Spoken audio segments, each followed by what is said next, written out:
Radio मिर्ची presents एक पुरानी कहानी।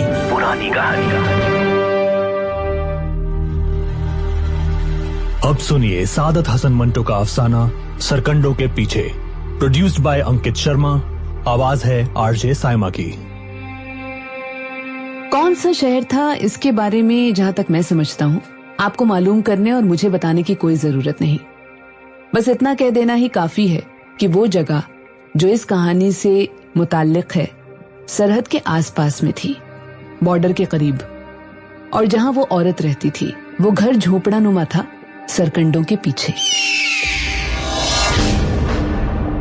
घनी बाड़ सी थी जिसके पीछे उस औरत का मकान था। कच्ची मिट्टी का बना हुआ, ये बाड़ से कुछ फासले पर था, इसलिए सरकंडों के पीछे छुप सा गया था कि बाहर कच्ची सड़क पर से गुजरने वाला कोई भी इसे देख नहीं सकता था। सरकंडे बिल्कुल सूखे हुए थे, मगर वो कुछ इस तरह जमीन में गड़े हुए थे कि एक मोटा पर्दा बन गए थे। मालूम नहीं वो सरकंडे उस औरत ने खुद वहां पैवस्त किए थे या पहले ही से वहां मौजूद थे। बहरहाल कहना यह है कि वो आहनी किस्म के पर्दापोश थे। मकान कह लीजिए या मिट्टी का झोपड़ा। छोटी छोटी 3 कोठरियां थी, मगर साफ सुथरी, सामान मुख्तसर था मगर अच्छा। पिछली कोठड़ी में एक बहुत बड़ा निवाड़ी पलंग था। पलंग के करीब ही कच्ची दीवार में एक ताकचा था जिसमें सरसों के तेल का दिया रात भर जलता रहता था।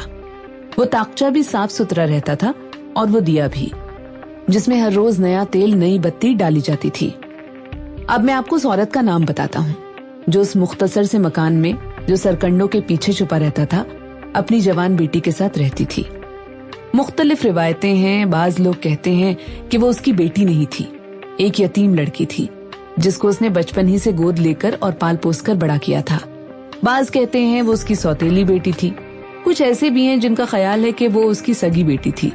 हकीकत जो कुछ भी है उसके बारे में यकीन से कुछ कहा नहीं जा सकता। हाँ, ये कहानी पढ़ने के बाद आप खुद कोई राय कायम कर लीजिएगा। देखिए, मैं आपको उस औरत का नाम बताना भूल गया। बात असल में ये है कि उस औरत का नाम कोई अहमियत नहीं रखता। उसका नाम आप कुछ भी समझ लीजिए, सकीना, मेहताब, गुलशन या कोई और। आखिर नाम में रखा क्या है? लेकिन आपकी सहूलियत की खातिर मैं उस औरत को सरदार कहूंगा। सरदार अधेड़ उम्र की औरत थी। वो किसी जमाने में यकीनन खूबसूरत रही होगी। अब उसके सुर्खो सफेद गालों पर किसी कदर झुर्रियां पड़ गई थी। फिर भी वो अपनी उम्र से कई बरस छोटी दिखाई देती थी, मगर हमें उसके गालों से क्या लेना देना। उसकी बेटी, मालूम नहीं वो उसकी बेटी भी थी या नहीं, शबाब का बड़ा दिलकश नमूना थी।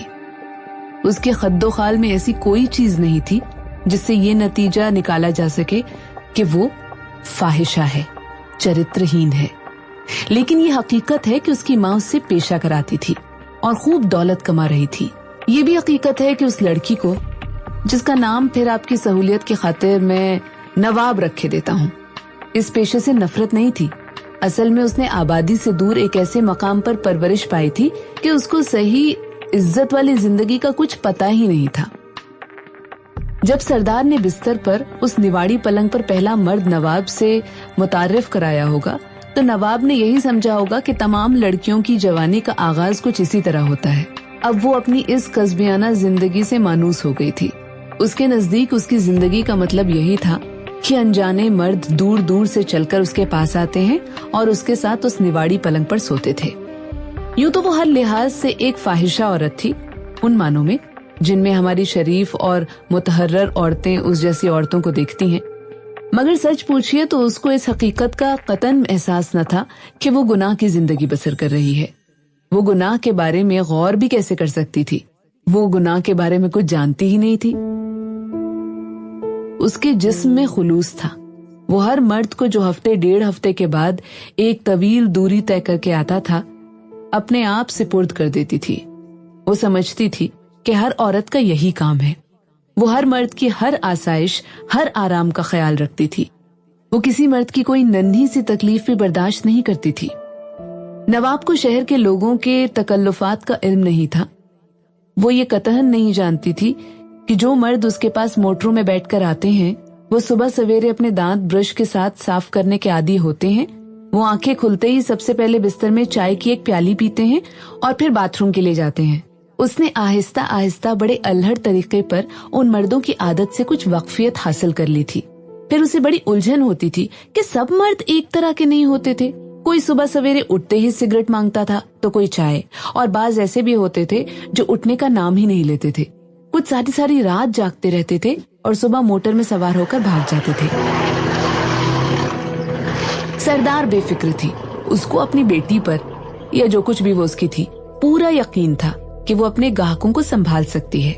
वो हर वक्त अफीम की गोली खाकर खाट पर सोई रहती थी। जब कभी ज्यादा शराब पी लेने की वजह से किसी ग्राहक की तबीयत ज्यादा खराब हो जाती थी तो वो उठाए जाने पर गुनूदगी के आलम में उठा करती थी और नवाब को हिदायत दिया करती थी कि वो ग्राहक को अचार खिला दे या नमक मिला गर्म पानी पिलाकर उल्टी करा दे या फिर थपकियां दे देकर सुला दे। सरदार एक मामले में बड़ी सतर्क थी। जो ही कोई ग्राहक आता था वो उससे नवाब की फीस पहले ही वसूल करके अपने नेफे में महफूज कर लेती थी और अपने मखसूस अंदाज में दुआएं देने के बाद कि वो आराम से झूले झूले डिबिया में से अफीम की गोली निकालकर और मुंह में डालकर सो जाती थी। यूं जो रुपया आता था उसकी मालिक सरदार थी। जो तोहफे वसूल होते थे ये नवाब ही के पास रहते थे। उसके पास आने वाले लोग दौलतमंद होते थे, इसलिए वो बढ़िया से बढ़िया कपड़े पहना करती थी और किस्म किस्म के फल और मिठाइयाँ खाती थी। नवाब खुश थी। मिट्टी से लिपे पुते उस मकान में जो सिर्फ 3 छोटी छोटी कोठड़ियों पर खड़ी थी, वो अपनी दानिस्त के मुताबिक बड़ी दिलचस्प और खुशगवार जिंदगी बसर कर रही थी। एक फौजी अफसर ने उसे ग्रामोफोन और बहुत से रिकॉर्ड ला दिए थे। फुर्सत के औकात में वो उनको बजा बजा कर फिल्मी गाने सुनती रहती थी और उनकी नकल उतारने की कोशिश किया करती थी। उसके गले में कोई रस नहीं था, मगर वो उससे बेखबर थी। सच पूछिए तो उसको किसी भी बात की खबर नहीं थी और न उसको इस बात की ख्वाहिश थी कि वो किसी चीज से बाखबर हो। जिस रास्ते पर वो डाल दी गई थी वो रास्ता उसने कबूल कर लिया था, बड़ी बेखबरी के आलम में। सरकंडों के उस पार की दुनिया कैसी है उसके बारे में वो कुछ नहीं जानती थी, सिवाय इसके कि एक कच्ची सड़क है जिस पर हर तीसरे चौथे दिन धूल उड़ाती हुई एक मोटर आती है और रुक जाती है। फिर हॉर्न बजता है और उसकी माँ या जो कोई भी वो उसकी थी खाट पर से उठती है। सरकंडों के पास जाकर मोटर वाले से कहती है कि वो मोटर जरा दूर खड़ी करके अंदर आ जाए। फिर वो अंदर आ जाता है और थोड़ी देर के बाद निवाड़ी पलंग पर बैठकर वो उसके साथ मीठी मीठी बातों में मशगूल हो जाता है। उसके यहाँ आने जाने वालों की तादाद ज्यादा नहीं थी, यही कोई 5-6 लोग होंगे, मगर ये 5-6 लोग मुस्तकिल ग्राहक थे और सरदार ने कुछ ऐसा इंतजाम कर रखा था कि उनका मिलना जुलना ना होता था। सरदार बड़ी होशियार औरत थी। वो हर ग्राहक के लिए कुछ इस तरह दिन मुकर्रर करती थी कि किसी को भी शिकायत का मौका न मिलता था। वो खास तौर से इस बात का ध्यान भी रखती थी कि कहीं नवाब मां न बन जाए। जिन हालात में नवाब अपनी जिंदगी गुजार रही थी उन हालात में उसका मां बन जाना यकीनी था, मगर सरदार 2-2.5 बरस से बड़ी कामयाबी के साथ इस कुदरती खतरे से निपट रही थी। सरकंडों के पीछे ये सिलसिला 2-2.5 बरस से बड़े हमवार तरीके पर चल रहा था। पुलिस वालों को बिल्कुल इल्म नहीं था, बस सिर्फ वही लोग जानते थे जो वहां आते थे, या फिर सरदार जानती थी और उसकी बेटी नवाब, या जो कोई भी उसकी थी। एक दिन सरकंडों के पीछे उस मकान में एक इनकलाब आ गया। एक बहुत बड़ी मोटर, गालिबन डॉज, कच्ची सड़क पर रुकी। हॉर्न बजा तो सरदार कोठड़ी से बाहर निकली। बाड़ के पास आकर उसने देखा कि कोई अजनबी है। उसने कोई बात न की। अजनबी ने सरदार को देखा मगर कुछ न कहा। फिर उसने जरा दूर ले जाकर मोटर खड़ी की। मोटर से उतरने के बाद वो घनी बाड़ में तकरीबन छुपे हुए रास्ते से सरदार की तरफ देखे बगैर यकीनी अंदाज में बढ़ा जैसे बरसों का आने जाने वाला हो। सरदार सटपटाकर बाड़ के पास खड़ी की खड़ी रह गई। दरवाजे की दहलीज पर नवाब ने अजनबी का बड़ी प्यारी मुस्कुराहट से स्वागत किया और फिर उसे उस कोठड़ी में ले गई जिसमें निवाड़ी पलंग बिछा हुआ था। अभी वो दोनों साथ साथ पलंग पर बैठे ही थे कि सरदार आ गई। वो होशियार औरत तो थी ही। उसने महसूस किया कि अजनबी किसी दौलतमंद घराने से है, खुश शक्ल भी है और सेहतमंद भी। उसने अंदर कोठड़ी में दाखिल होकर अजनबी को सलाम किया और पूछा, हुजूर, आपको इधर का रास्ता किसने बताया? अजनबी मुस्कुराया, फिर बड़े प्यार से उसने नवाब के गोश्त भरे गालों में अपनी उंगली चुभोकर कहा, इसने। नवाब तड़प कर एक तरफ सिमट सी गई और उसने एक अदा के साथ कहा, हाय, मैं तो कभी तुमसे मिली ही नहीं। अजनबी की मुस्कुराहट उसके होठों पर और ज्यादा फैल गई। लेकिन हम तो कई बार तुमसे मिल चुके हैं। नवाब ने पूछा, कहाँ, कब? हैरत के आलम में उसका छोटा सा मुंह कुछ इस तौर पर वाह हुआ कि उसके चेहरे की दिलकशी में इजाफे की वजह हो गया। अजनबी ने उसका गुदगुदा हाथ पकड़ लिया और सरदार की तरफ देखते हुए कहा, अपनी माँ से पूछ लो। नवाब ने बड़े भोलेपन के साथ अपनी माँ से, या जो कोई भी वो उसकी थी, पूछा कि वो शख्स उससे कब और कहाँ मिला था। सरदार सारा मामला समझ गई थी और वो 5-6 लोग जो उसके यहाँ आते हैं उनमें से किसी एक ने नवाब का जिक्र किया होगा और सारा आता पता बता दिया होगा। उसने नवाब से कहा, मैं बता दूंगी तुझे। और ये कहकर वो बाहर चली गई। खाट पर बैठकर उसने डिबिया में से अफीम की गोली निकाली, मुंह में रखी और लेट गई। वो मुतमईन हो गई थी कि आदमी अच्छा है और कोई गड़बड़ नहीं करेगा। यकीन से तो इस बारे में कुछ नहीं कहा जा सकता, लेकिन लगता यही है कि अजनबी, जिसका नाम हैबत खान था और जो जिला हजारा का बहुत बड़ा रईस था, नवाब के अल्हड़पन से इस कदर मुतासिर हुआ कि उसने रुखसत होते वक्त सरदार से कहा, अब नवाब के पास और कोई ना आया करे। सरदार होशियार औरत थी। उसने हैबत खान से कहा, खान साहब, ये कैसे हो सकता है? क्या आप इतना रुपए दे सकेंगे कि? हैबत खान ने सख्त नजरों से सरदार की बात काट दी। फिर उसने अपनी जेब में हाथ डाला, 100 के नोटों की एक गड्डी से निकाली और नवाब के कदमों में फेंक दी। इसके बाद उसने अपनी एक उंगली से हीरे की अंगूठी उतारी, नवाब की उंगली में पहनाई और तेजी से सरकंडों के उस पार चला गया। नवाब ने नोटों की तरफ आंख उठाकर भी न देखा था, बस वो तो अपनी सजी हुई उंगली देख रही थी। काफी बड़े हीरे से रंग रंग की शुआएं फूट रही थी। बाहर कच्ची सड़क से मोटर स्टार्ट होने की आवाज उसके कानों में पहुंची तो वो चौंकी और सरकंडों की बाढ़ की तरफ लपकी। गर्दो गुबार के सिवा सड़क पर कुछ भी नहीं था। सरदार नोटों की गड्डी उठाकर नोट गिन चुकी थी। एक नोट और होता तो पूरे 2000 होते। इस कमी का उसे अफसोस न हुआ। सारे नोट उसने अपनी घेरदार शलवार के नेफे में बड़ी सफाई से उड़सने के बाद डिबिया खोली, अफीम की एक बड़ी गोली निकाली और बड़े इत्मीनान से मुंह में डालकर खाट पर लेट गई और देर तक सोती रही। नवाब बहुत खुश थी। वो बार बार अपनी उस उंगली को देखती थी जिसमें हीरे की अंगूठी पड़ी थी। उसे डरने की क्या वजह हो सकती है? नवाब का दिल बड़ा नाजुक था। हैबत खान के तेज लहजे से उसे ठेस लगी और उसने बिलक बिलक कर रोना शुरू कर दिया।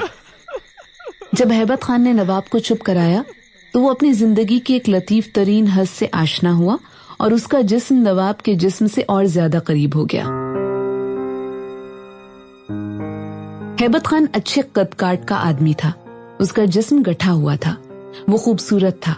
उसकी बाहों में नवाब ने जिंदगी में पहली बार बड़ी प्यारी हरारत महसूस की थी। उसको जिस्मानी लज्जत की अलिफ बे हैबत खान ही ने सिखाई थी। वो अब उससे मोहब्बत करने लगी थी। यूं कह लीजिए कि वो शय जो मोहब्बत होती है उसके भेद अब नवाब पर खुल रहे थे। हैबत खान अगर एक हफ्ते गायब रहता तो नवाब ग्रामोफोन पर दर्दीले गीतों के रिकॉर्ड बजाती और खुद उनके साथ गाती और आहें भरती। वो अब तक बस एक उलझन में गिरफ्तार थी कि हैबत खान मोटरों और लॉरियों की आमदोरफ्त से क्यों घबराता है। महीनों गुजर गए। नवाब की सिपुर्दगी और उसकी तेजी में इजाफा होता गया, मगर उसकी उलझन भी बढ़ती गई कि अब हैबत खान चंद घंटों के लिए आता था और अफरा तफरी के आलम में वापस चला जाता था। वो महसूस करने लगी थी कि ये सब किसी मजबूरी की वजह से है। वो ये जान गई थी कि हैबत खान का जी ज्यादा से ज्यादा देर उसके साथ रहने को चाहता है। उसने कई मर्तबा हैबत खान से इस बारे में पूछा, मगर वो बात गोल कर गया। एक दिन सुबह सवेरे हैबत खान की डॉज सरकंडों के पार रुकी। नवाब सो रही थी। हॉर्न बजा तो वो चौंक कर उठ बैठी। फिर वो आंखें मलती मलती बाहर निकल आई। हैबत खान जरा फासले पर मोटर खड़ी करने के बाद मकान के पास पहुंच चुका था। नवाब दौड़ती हुई उससे लिपट गई। उसे गोद में उठाकर अंदर उस कोठड़ी में ले गया जहां निवाड़ का पलंग बिछा हुआ था। देर तक दोनों बातें करते रहे, प्यार मोहब्बत की बातें। जाने नवाब के दिल में क्या आई कि उस रोज उसने अपनी जिंदगी की पहली फरमाइश की, खान मुझे सोने के कड़े ला दो। हैबत खान ने उसकी मोटी मोटी गोश्त भरी सुर्ख सफेद कलाइयों को कई मर्तबा चूमा और कहा, कल ही आ जाएंगे, तुम्हारे लिए तो मेरी जान हाजिर है। नवाब ने एक अदा के साथ मगर अपने मखसूस अल्हड़ अंदाज से कहा, खान जाने दो, जान तो मुझे ही देनी पड़ेगी। हैबत खान ये सुनकर कई बार उसके सदक़े हुआ और बड़ा पुरलुत्फ वक्त गुजारने के बाद चला गया। चलते चलते वो वादा कर गया कि वो अगले दिन आएगा और सोने के कड़े उसके नर्म नर्म हाथों में खुद पहनाएगा। नवाब खुश थी। उस रात वो देर तक खुशी भरे रिकॉर्ड बजा बजा कर उस छोटी सी कोठड़ी में नाचती रही जिसमें निवाड़ी पलंग बिछा हुआ था। सरदार भी खुश थी। उसने फिर अपनी डिबिया में से अफीम की एक बड़ी गोली निकाली और निगलकर सो गई। दूसरे दिन नवाब और ज्यादा खुश थी कि सोने के कड़े आने वाले हैं और हैबत खान खुद उसको कड़े पहनाने वाला है। वो सारा दिन इंतजार करती रही पर वो ना आया। उसने सोचा शायद मोटर खराब हो गई हो, शायद वो रात को आ जाए। वो सारी रात जागती रही मगर हैबत खान न आया। उसके दिल को जो बहुत नाजुक था बड़ी ठेस पहुंची। उसने अपनी माँ को या जो कोई भी थी वो उसकी बार बार कहा, देखो खान नहीं आया है, वादा करके फिर गया है। फिर वो सोचती और कहती, ऐसा ना हो कुछ हो गया हो, और वो सहम सी जाती। कई बातें उसके दिमाग में आ रही थी, मोटर का हादसा, अचानक बीमारी, किसी डाकू का हमला। फिर बार बार उसको लॉरियों और मोटरों की आवाजों का ख्याल आ जाता जिनको सुनकर हैबत खान हमेशा बौखला जाता था। वो सोचती रही मगर उसकी समझ में कुछ ना आया।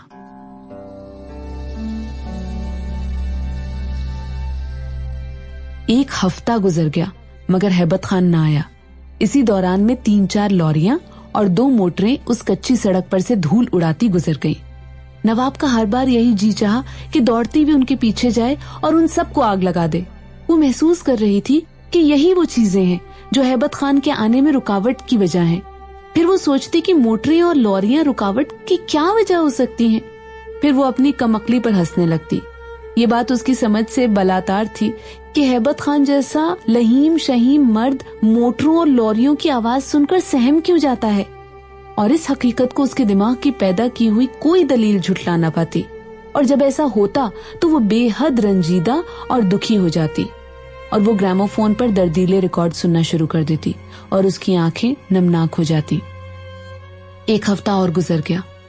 एक रोज दोपहर को जब नवाब और सरदार खाना खाकर फारिग हो चुकी थी और कुछ देर आराम करने के बारे में सोच रही थी कि अचानक उन्हें बाहर कच्ची सड़क पर से मोटर के हॉर्न की आवाज सुनाई दी। दोनों आवाज सुनकर चौंकी कि ये आवाज हैबत खान के डॉज के हॉर्न की आवाज नहीं थी। सरदार बाहर बाड़ की तरफ लपकी कि देखे कौन है, पुराना गाहक है तो उसे टरखा दे। जब वो सरकंडों के पास पहुंची तो उसने देखा कि एक नई मोटर में हैबत खान बैठा हुआ है और पिछली निशस्त पर एक खुशपोश और खूबसूरत औरत मौजूद है। हैबत खान ने मोटर कुछ दूर खड़ी की और बाहर निकला। उसके साथ ही पिछली निशस्त से वो औरत भी बाहर निकली। दोनों उनके मकान की तरफ बढ़ने लगे।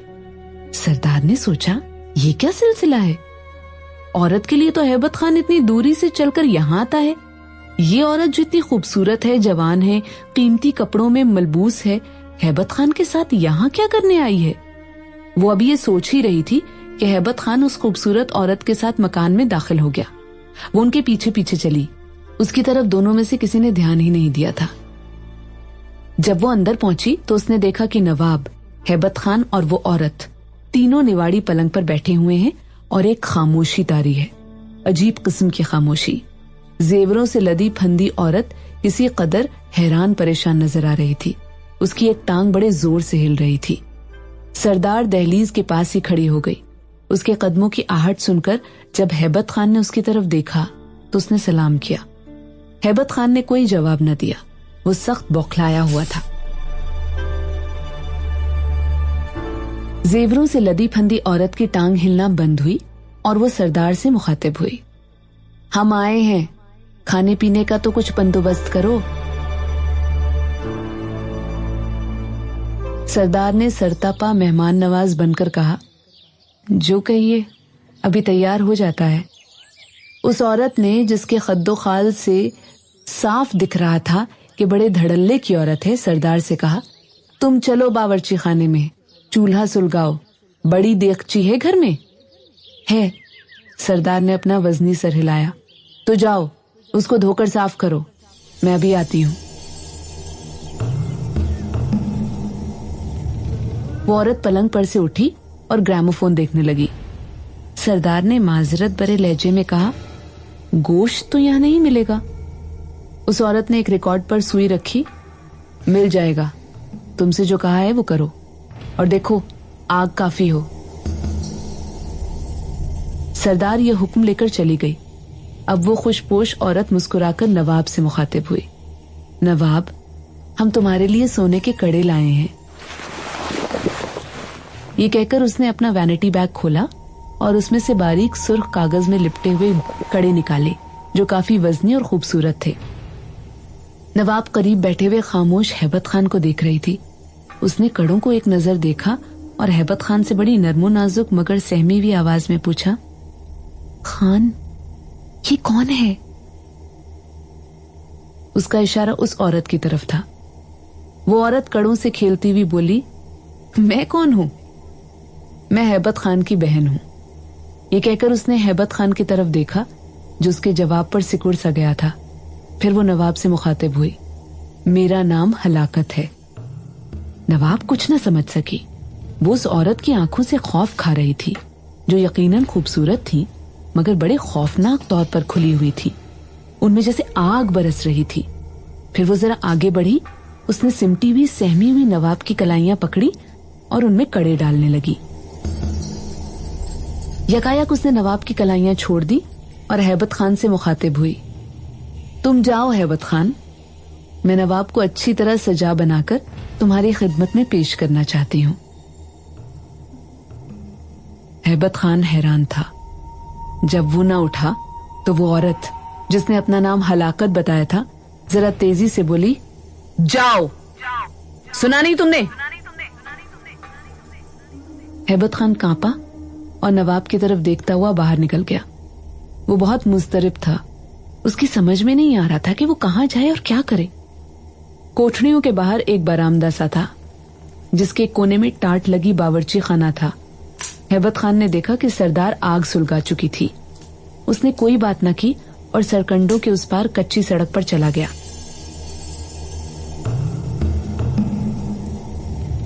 उसकी हालत नीम दीवानों की सी थी। जरा सी आहट पर वो चौंक उठता था। थोड़ी देर के बाद उसको दूर से एक लॉरी आती दिखाई दी। उसने सोचा कि वो लॉरी रुकवा ले और फिर उसमें बैठकर वहां से गायब हो जाए। जब लॉरी उसके करीब पहुंची तो ऐसी धूल उड़ी कि वो धूल में गुम हो गया।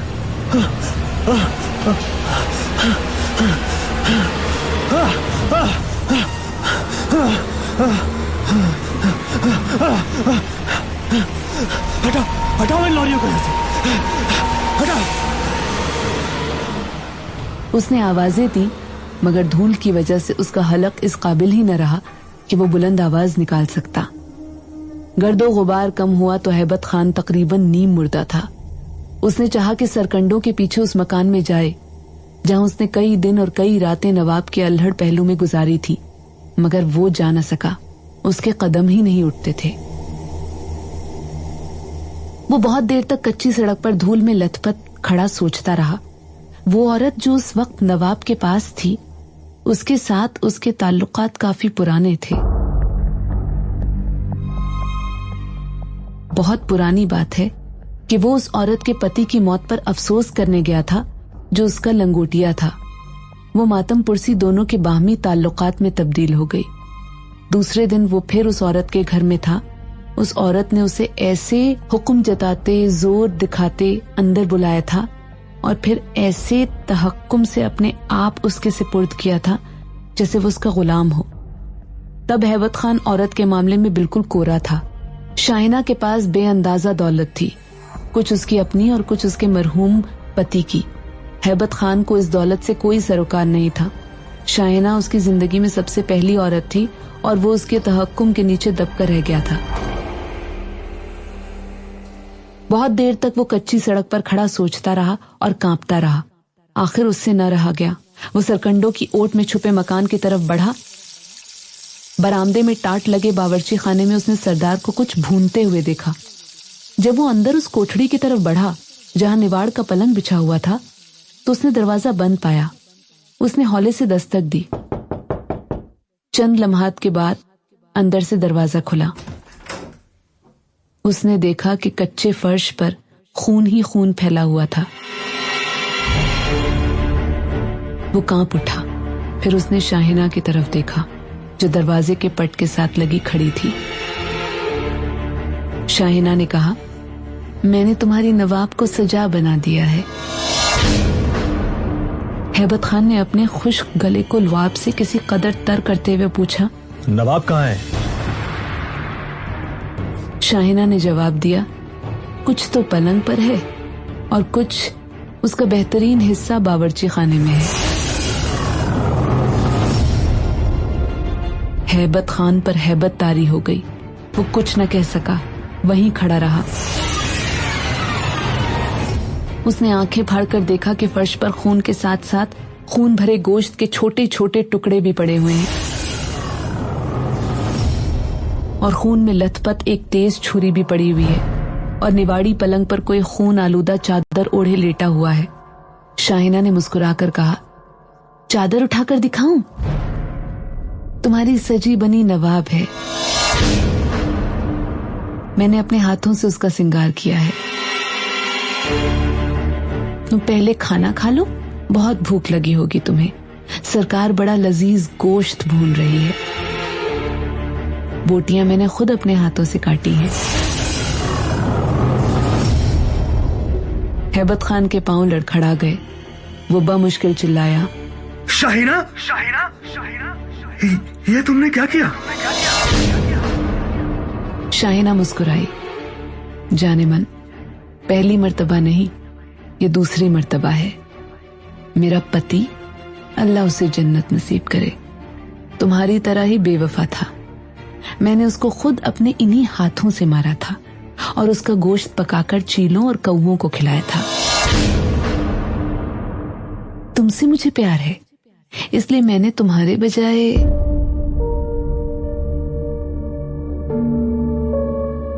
उसने जुमला मुकम्मल न किया।